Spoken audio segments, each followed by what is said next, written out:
మంగళ గౌరికి ఇవ్వరే మంగళహారతులు, మంగళ గౌరికి ఇవ్వరే మంగళహారతులు. ఐదు ప్రాణములు ఐదవతనం పసుపు కుంకుమ పడతికి సిగలో పువ్వులు నగలంట, కనుల కాటుకే కలలంట, చేతి గాజులు విలువంట, నొసటి కుంకుమే బ్రతుకంట. మంగళ గౌరికి ఇవ్వరే మంగళహారతులు, మంగళ గౌరికి ఇవ్వరే మంగళహారతులు.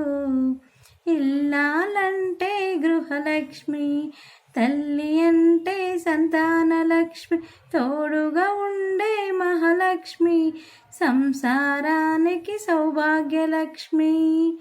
మంగళ గౌరికి ఇవ్వరే మంగళహారతులు, మంగళ గౌరికి ఇవ్వరే మంగళహారతులు.